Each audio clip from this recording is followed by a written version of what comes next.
وقت ملک خداداد پاکستان میں بلوچستان کے پہاڑوں میں یا کے PK کے پہاڑوں میں جو ذخائر ہے اس وقت اس پہ اسی طاقتوں کے نظر ہے. پہلے خون بہایا جا رہا ہے، پھر بعد میں اسی پہ قبضہ کرنے کے کوشش ہے. اس وقت بلوچستان میں، بلوچ بیلٹ میں، پشتون بیلٹ میں امن کی نام نہیں ہے.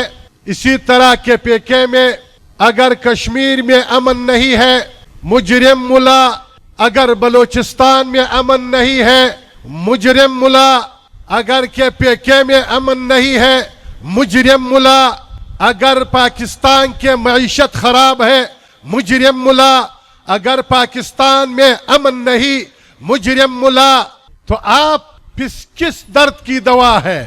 آج نصیر احرار صاحب کہہ رہے تھے کہ انتظامیہ یہاں اجازت نہیں دیتے ہیں. یہ بہت عجیب ہے، اس کی حافظہ بہت عجیب ہے. اس کی وزیر اعظم کو بھی پتہ ہے کہ یہ کیسے لوگ ہیں، اور اس کے یہ حکمرانی کو بھی پتہ ہے کہ جمعیت علماء اسلام کیسے لوگ ہیں. اس کو یہ وقت یاد نہیں تھے کہ قائد محترم کے پاؤں پکڑتے وزیر داخلہ ثناء اللہ بیٹھے ہوئے تھے اور کہتے تھے کہ یہ بہت خطرناک ہے. دفعہ 144 ہے، شارع دستور پہ نہیں جانا، تو وہی شارع دستور جمعیت کے ابیابلوں نے پار کی.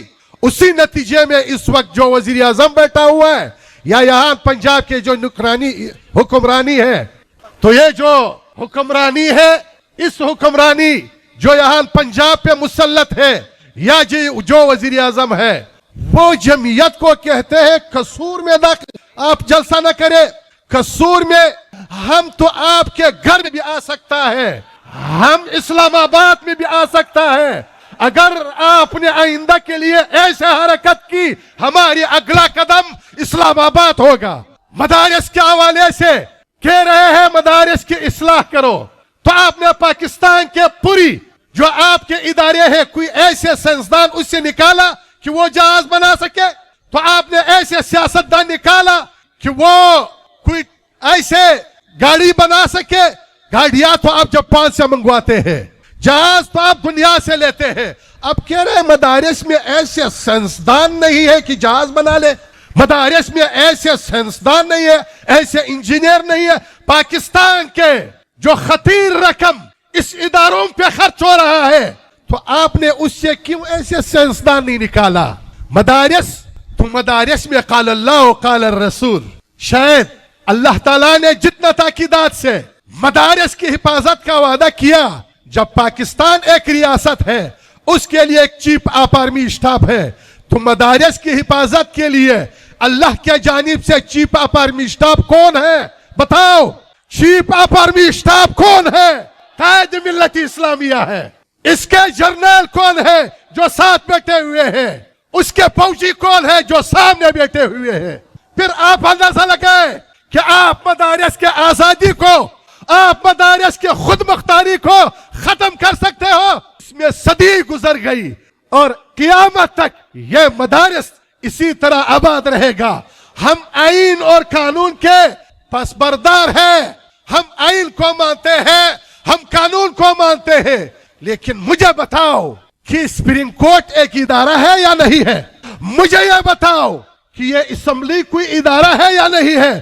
جو قانون اسمبلی نے متفقہ پاس کیا، جو آئین اسمبلی نے متفقہ پاس کیا، آپ اس کو نہیں مانتے ہیں. آپ نے الیکشن کے حوالے سے 47 پاریم ایجاد کیا ہے، ہمارا راستہ رکھا ہے. ہم تو آپ سے کہتے ہیں کہ بس آپ ہوش کے ناخن لو. ہم آپ کو متنبہ کرتے ہیں، ہم آپ کو سمجھاتے ہیں، ورنہ اگر عوام تو ساری جمعیت کے پاس ہے، کسی پارٹی کے پاس نہیں ہے. یہ ہے آپ کی پنجاب. آپ بول رہے تھے پنجاب میں کس کا حکمرانی ہے؟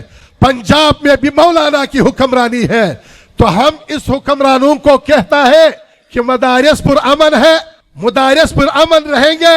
پاکستان کے آئینی قانونی ہر قانون کے لیے تیار ہے، لیکن کسی بدماش کی بدماشی کے لیے تیار نہیں ہے.